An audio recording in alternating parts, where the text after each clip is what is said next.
안녕하세요.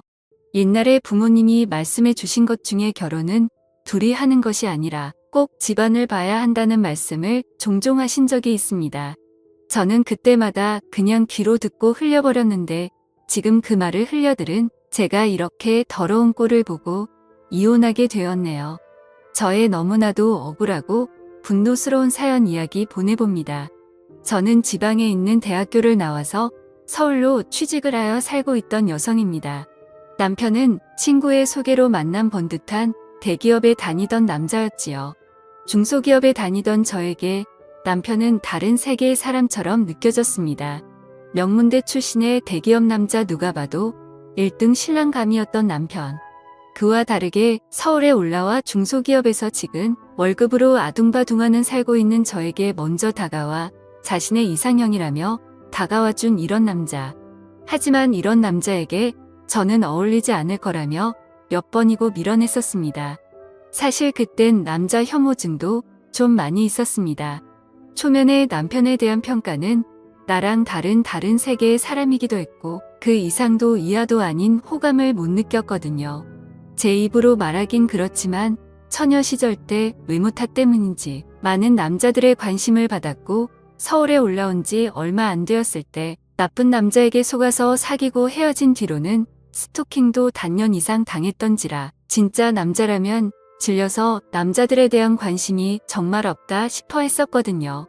그렇게 저는 4년 동안 남자친구 없이 혼자 지냈습니다. 물론 그동안 정말 많은 남자들한테 호감 표시를 받았지만 대응한 적은 단 한 번도 없었고요. 그런데 이상하게 남편은 진짜 순수하게 저만 챙기는 게 느껴질 정도였습니다. 저를 유리그릇 다루듯이 챙기려는 남편을 보고 괜히 상처 주기도 싫어서 제가 왜 우리들은 사귀면 안 되는지에 대해서 말을 했더니 남편이 말하길 자신도 그렇게 모든 것이 완벽한 게 아니라고 하더군요. 이야기를 들어보니 남편의 아버지가 그렇게 망난이었다고 합니다. 술만 먹으면 어머니와 자기를 두들겨 팼다던 아버지 어릴 때부터 아버지의 잦은 술심부름은 기본에 공부하는 도중에도 자기를 두들겨 팼으며 그걸 말리던 어머니도 두들겨 패고 교과서도 다 찢어 발기고 급기야 고등학교 시절에는 아버지가 일도 안 하고 회사에서 잘린 뒤로 집에서 술만 먹고 가정폭력을 더욱 일삼았다고 합니다. 어쩔 수 없이 엄마는 집안을 먹여 살린다고 두들겨 맞은 몰골로도 밖에 나가서 일을 하였지만 너무 심하게 맞은 날은 병원에 입원하거나 얼굴에 티가 많이 나서 일도 그만두는 일도 많았다며 자기 집안에는 정말 돈이 하나도 없었답니다.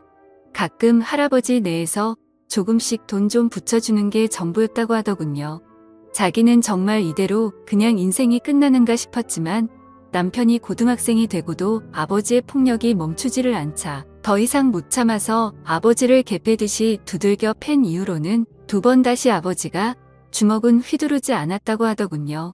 그 이후로 가정폭력은 사라졌지만 여전히 집구석에서 돈도 안 벌고 술만 찾는 아버지가 있답니다. 그래도 아버지를 두들겨 팬기 효과적이었는지 어머니도 나가서 일을 더 오래 다닐 수 있게 되었고 자신도 그런 어머니를 위해 학원과 공부에 집중을 해서 더욱 도끼를 품고 공부만 하였고 노력의 결실로 결국 하고 싶었던 꿈에 그리던 명문대에 진학할 수 있었다고 합니다. 너무 행복했지만 그 행복도 잠시였고 또 다른 시련의 시작이 왔었다고 명문대에 들어갔긴 했지만 사립이다 보니 엄청난 학비를 감당하기 위해서는 장학금을 꼭 받았어야 했기에 더욱 이 악물고 도끼 품으면서 공부를 이어나갔고 아르바이트까지 병행하며 졸업했던 남편 그런 남편 이야기를 들으니 한순간에 사람이 달라 보이고 존경스럽더군요. 그때부터 저도 역경을 딛고 혼자 일어선 남편에게 호감을 느끼기 시작했고 저는 이런 남자라면 저를 지켜줄 수 있지 않을까라는 마음에 진지하게 만나기 시작했습니다. 연애하는 동안 남편은 정말 제가 생각했던 완벽한 남자 그 자체였습니다. 제가 가끔 화도 내면 다 받아주고 모자란 저를 이끌어주던 남자 그런 남자에게 빠져 결혼이 하고 싶어졌고 급기야 집에 소개를 하게 되었습니다. 하지만 남편의 이야기를 다 들으신 부모님께서는 그렇게 썩 밝은 표정은 아니셨습니다. 피는 못 속인다는 말과 가정 환경의 중요성에 대해서 말씀을 하시더군요. 그래서 저는 부모님께 따지듯이 말했습니다. 그럼 가정 환경이 나쁜 사람은 평생 나쁜 사람으로만 살아야 되냐고 기회도 그럼 영원히 없는 거냐고 따졌죠. 부모님이 꼭 그런 건 아니지만 이왕 딸 가진 부모 입장에선 딸이 더 좋은 남자 만나길 원하는 건 어떤 부모라도 같은 심정일 거라고, 오로지 널 위해서 하는 말이라고. 너가 그런 모든 걸 다 감싸 안을 수 있다고 한다면 결혼을 허락하겠다고 하시더군요. 그리고 시부모님을 뵈러 갔을 때 그 중요한 날에도 시아버지는 술에 취해 있더군요. 얼마나 술을 드셨는지 덥석 제 손을 잡고는 자기 아들 어디가 그렇게 좋았냐며 끌어안기까지 하더니 머리를 쓰다듬는 걸 남편이 다급히 말리면서 해프닝이 끝났습니다. 그땐 정말 얼마나 놀랐었는지 남편이 정말 미안하다고 결혼하면 그래도 우린 따로 나가서 살 거니까 괜찮을 거라고 하더군요. 그렇게 우여곡절을 끝에 결혼을 하게 되었고 평범하게 신혼부부의 생활을 이어갈 무렵 시어머니가 갑자기 심장마비로 쓰러지셨습니다. 장애가 남을 수 있다고 하였고 재활 케어가 정말 중요하다는 말에 남편이 어느 날 퇴근하고서 제 앞에 무릎 꿇고는 빌더군요. 내가 지금 돈이 많이 없어서 재활원에 보내드릴 수는 없고 돌봐줄 사람이라고는 자기밖에 없는데 그렇게 되면 어머니를 집안에 모시게 되어야 하고 아버지도 올 것 같은데 저한테 너무 미안하다고 정말 이런 의도가 없었다며 비참하게 저한테 사정을 하더군요. 저도 정말 싫었지만 아무리 생각해봐도 저희 형편의 시어머니에게 그 비싼 치료비를 다 지급해드릴 수도 없고 저희가 돌보는 수밖에 없을 것 같더라고요. 그렇게 시부모를 어쩔 수 없이 모시게 되었습니다. 지금 생각해보면 그때 제 불길한 마음을 믿고 어떻게든 했어야 되지 않았나 수백 번이고 후회하고 있습니다. 그렇게 시아버지와 시어머니가 오시고 나서는 저는 일도 그만두고 시어머니 병수발을 하였고 시아버지는 방 안에서 술을 드시고 횡설수설하시더군요. 가끔씩 절 보는 눈빛이 너무나도 소름 끼쳐서 무서웠습니다. 남편은 퇴근을 하면 최대한 빠르게 집에 와서는 저한테 미안한지 계속 눈치를 보며 시어머니를 챙기고 저보고 항상 싫어했지만 사실상 저희 부부의 신혼생활은 끝이 났었습니다. 그리고 부부로서 사랑도 나눌 수가 없었고요. 한 번은 시도한 적이 있었는데 시아버지가 문틈으로 훔쳐보는 걸 제가 발견하고 깜짝 놀라서 소리친 이후로는 저도 겁이 나서 두 번 다시는 그런 적이 없었습니다. 그 이후로도 시아버지는 저에게 몰래 다가와 뒤에서 바짝 다가오더니 아들놈은 이런 걸 마음대로 할 수 있다며 부럽다는 등의 이야기를 하더군요. 그때마다 성질을 내며 남편에게도 말을 했지만 남편이 시아버지에게 아무리 화를 내도 고쳐지질 않았습니다. 오히려 은근 슬쩍 실수인 척 제 몸을 스치는 듯한 일도 늘어났습니다. 그리고 몇 달이 지나고 저는 오랜만에 친구들을 만나서 진탕 마시고 들어왔었는데 그날 밤 남편이 들어오기 전에 사고가 일어나고야 말았던 거죠. 시아버지는 남편에게 말하면 모두 끝장내버릴 거라며 협박을 하더군요. 저는 그렇게 말할까 말까 큰 고심에 빠졌고 도저히 저는 못 견디고 그 다음날 경찰을 불러 신고해서 시아버지를 잡아갔습니다. 시아버지는 경찰서에서 제가 유혹을 했다고 소리치더군요.